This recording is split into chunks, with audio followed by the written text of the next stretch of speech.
देखिए, social media पर एक ऐसा वीडियो वायरल हो रहा है जिसे देखकर पहली नजर में किसी के भी रोंगटे खड़े हो जाएंगे। नदी की उफनती मटमैली तेज लहरें और उन लहरों के बीच लाल रंग की सैकड़ों ऐसी चीजें तैरती हुई आगे बढ़ रही थी जो किसी भी वक्त एक बड़े हादसे को दावत दे सकती थी। लोगों ने जब इस वीडियो को देखा तो हर कोई हैरान रह गया। कौतूहल और डर का माहौल बन गया। आखिर नदी में बहने वाली ये लाल चीजें हैं क्या? क्या ये कोई बड़ी तबाही का संकेत है या फिर भयानक हादसे की शुरुआत?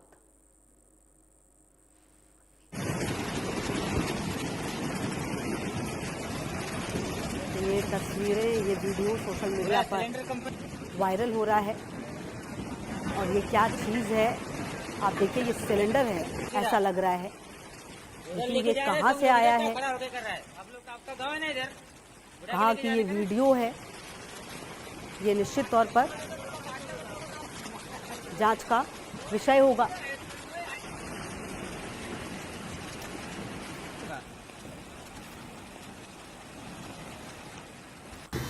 किती म्हणजे काका ही कोणती कंपनी आहे? पण यामध्ये आता किती लॉस झाला? तो सोशल मीडिया पर एक वीडियो ये वायरल हो रहा है जिसे देखकर पहली नजर में किसी के भी रोंगटे खड़े हो जाएंगे। नदी की उफनती मटमैली तेज लहरें और उन लहरों के बीच लाल रंग की सैकड़ों ऐसी चीजें तैरती हुई आगे बढ़ रही हैं जो किसी भी वक्त एक बड़े हादसे को दावत दे सकती है। लोगों ने जब इस वीडियो को देखा है तो हर कोई हैरान रह गया है। कौतूहल और डर का माहौल बन गया है कि आखिर नदी में बहने वाली ये लाल चीजें हैं क्या? क्या कोई बड़ी तबाही का संकेत है या फिर किसी भयानक हादसे की ये शुरुआत है? ये वीडियो जो आप देख पा रहे हैं अपने टीवी स्क्रीन पर, इस वीडियो को देखकर काफी ये वायरल हो रहा है और इस वीडियो में साफ साफ देखा जा रहा है कि किस तरीके से ये, और जैसे ही कैमरे का फोकस साफ हुआ और वीडियो की पड़ताल की गई तो जो सामने आया वो कहीं ना कहीं चौंकाने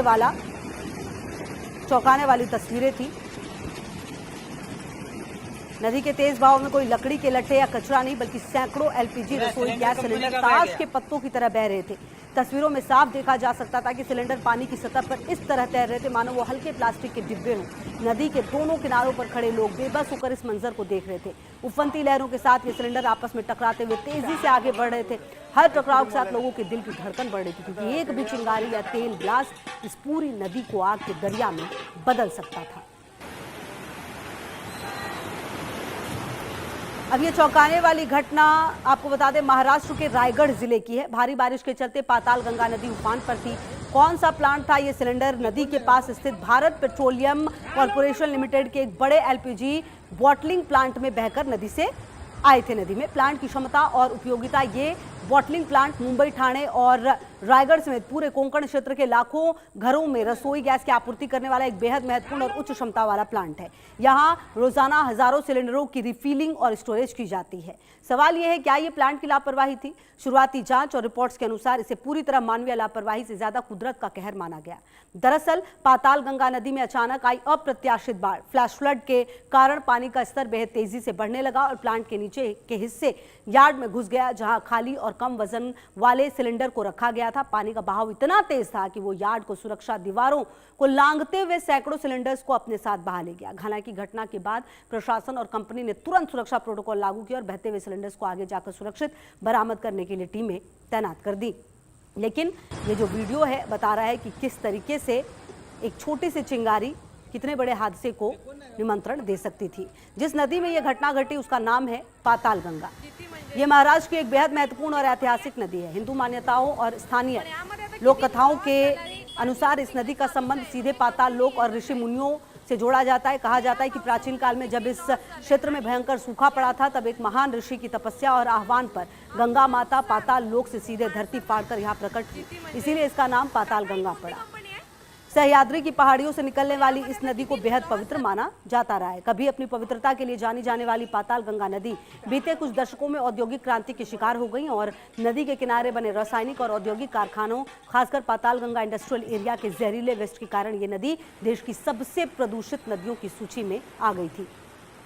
आज कितनी ज़रूरी है ये भी जान लीजिए। तमाम प्रदूषण के बावजूद ये नदी आज भी खपौली, कर्जत और रायगढ़ के कई इलाकों के लिए लाइफलाइन है। कृषि उद्योगों और स्थानीय जल आपूर्ति के लिए इसका पानी बेहद ज़रूरी है। यही वजह है कि इसके संरक्षण के लिए लगातार आवाज़ें भी उठती रही हैं। हालांकि अब कितना संरक्षण हो पाएगा, किस तरीके से इसके लिए और जो तस्वीरें हैं वो सामने आएंगी, ये देखना बेहद महत्वपूर्ण होगा। नदियों या बाढ़ में सिलेंडर का भारी औद्योगिक सामानों के बहने की ये कोई पहली वैश्विक घटना नहीं है। दुनिया के अलग अलग कोनों से ऐसी खौफनाक तस्वीरें पहले भी सामने आ चुकी हैं। अमेरिका में साल 2025 सेंट्रल टेक्सास की प्रलयंकारी बाढ़ आई थी। जी हाँ, जुलाई 2025 की शुरुआत में 4 जुलाई 2025 को अमेरिका के टेक्सास हिल कंट्री क्षेत्र में एक सदी की सबसे बड़ी अचानक आने वाली बाढ़ आई। मूसलाधार बारिश के कारण वहां की मुआडालुपे नदी ने विकराल रूप लिया। पानी का बहाव इतना तेज था कि उसके रास्ते में आने वाले बड़े बड़े केबिन, रिहायशी घरों और गाड़ियों को उखाड़ फेंका। इस बाढ़ में सबसे डरावनी तस्वीरें तब सामने आई जब रिहायशी इलाकों और कमर्शियल गैस प्लांट में विशालकाय प्रोपेन गैस के टैंक और सिलेंडर उखड़कर उफनती नदी में तैरने लगे। कई टैंक बहते बहते हाईवे और पुलों के नीचे जाकर फंस गए। बाढ़ का पानी उतरने के बाद अगस्त 2025 तक एक विशेष अभियान चलाया गया ताकि इन लावारिस और बहकर आए गैस टैंकों को उनके मालिकों तक सुरक्षित पहुंचाया जा सके और संभावित गैस रिसाव या ब्लास्ट के खतरे को टाला जा सके।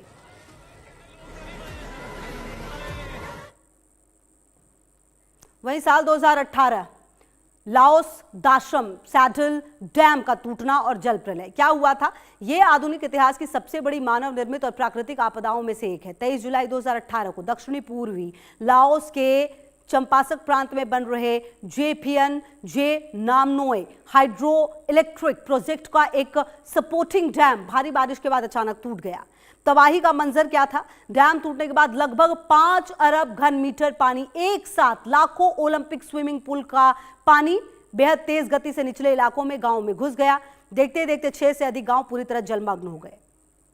तैरती हुई तबाही आई। पानी की रफ्तार इतनी खौफनाक थी कि गांव में खड़ी गाड़ियां, ट्रैक्टर, तेल के टैंकर, घरों में रखे सैकड़ों एलपीजी सिलेंडर पानी के ऊपरी खिलौनों की तरह पानी के ऊपर तैरने लगे। लोग अपनी जान बचाने के लिए छतों और पेड़ों पर चढ़े ताकि उनके नीचे पानी में गाड़ियां और सिलेंडर बह रहे थे। इस हादसे के आधिकारिक तौर पर 40 से अधिक लोगों की मौत हुई जबकि सैकड़ों लोग लापता हुए थे और 6000 से अधिक लोग बेघर हो गए थे।